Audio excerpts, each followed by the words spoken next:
తాకట్లో ఉన్న మీ బంగారాన్ని విడిపించి ఆ రోజు ఆన్లైన్ రేటుకి కొంటాం. Sharma gold company. వయస్సు పైబడుతున్న వివాహం కాని యువకులే వారి టార్గెట్. పెళ్లి కోసం ఆతృతగా ఎదురు చూస్తున్న వారికి అందమైన అమ్మాయిని ఎరగా వేస్తారు. మంచి సంబంధం, లక్షణమైన అమ్మాయి అంటూ నమ్మిస్తారు. అలా వారి ట్రాప్లో పడ్డాక కమిషన్ పేరుతో లక్షల్లో లాగేస్తారు. అనంతరం గుట్టుగా పెళ్లి జరిపించి అమ్మాయిని అత్తగారింటికి సాగనంపుతారు. అయితే ఇక్కడి నుంచి అసలు సినిమా మొదలవుతుంది. అత్తగారింటికి వెళ్లిన ఆ అమ్మాయి 2-3 రోజుల పాటు అనుకువగా మెసులుతుంది. అనంతరం అదను చూసి ఇంట్లో విలువైన వస్తువులతో ఉడాయిస్తుంది. ఇలా 1 కాదు 2 కాదు ఏకంగా 7 నెలల వ్యవధిలో 25 మంది యువకులను మోసం చేశారు.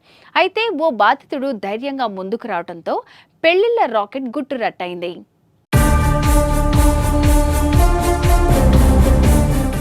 ఉత్తరప్రదేశ్లోని మహారాజ్ గంజ్కు చెందిన అనురాధ పాశ్వాన్ గతంలో ఓ ఆసుపత్రిలో పనిచేసింది. భర్తతో గొడవల కారణంగా విడాకులు తీసుకున్న అనురాధ ఆ తర్వాత మధ్యప్రదేశ్కు మక్కా మార్చింది. ఈ నేపథ్యంలో భోపాల్లో నివసిస్తున్న ఓ పెళ్లిళ్ల రాకెట్తో చేతులు కలిపింది.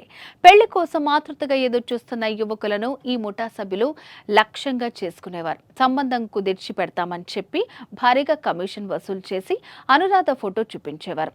ఆపై చట్టబద్ధంగా వివాహం జరిపించేవారు. ఆ తర్వాత అనురాధ కొద్ది రోజులు అత్తారింట్లో ఉండి వీలు చిక్కగానే బంగారం, నగదు, ఎలక్ట్రానిక్ వస్తువులతో రాత్రికి రాత్రే ఉడాయించేది. ఇలా వివిధ రాష్ట్రాల్లో 7 నెలల్లో 25 మందిని మోసం చేసింది. సవాయ్ మాధోపూర్కు చెందిన విష్ణు శర్మ అనే వ్యక్తి ఇచ్చిన ఫిర్యాదుతో ఈ మోసం వెలుగులోకి వచ్చింది. సునీత, పప్పు మీనా అనే 2 ఏజెంట్లకు 2 లక్షలు చెల్లించి అనురాధతో పెళ్లి సంబంధం కుదుర్చుకున్నానని, ఏప్రిల్ 20న స్థానిక కోర్టులో వివాహం చేసుకున్నానని విష్ణు శర్మ చెప్పాడు. అయితే ఇంట్లోని విలువైన వస్తువులతో అనురాధ మే 2న పారిపోయిందని పోలీసులకు ఫిర్యాదు చేశాడు.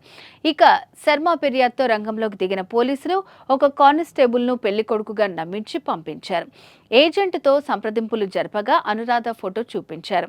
ప్రత్యక్షంగా కలిసి మాట్లాడాలని చిరునామా తీసుకున్న కానిస్టేబుల్ ఆ వివరాలను ఉన్నతాధికారులకు అందించాడు. దీంతో పోలీసులు రైడ్ చేసి అనురాధను అదుపులోకి తీసుకున్నారు. ఈ ముఠాలో రోష్ని, రఘుబీర్, గోలు, మజ్బూత్ సింగ్ యాదవ్, అర్జున్ అనే మరికొందరు నిందితులు ఉన్నట్లు పోలీసులు గుర్తించారు. ప్రస్తుతం వారి కోసం పోలీసులు గాలిస్తున్నారు.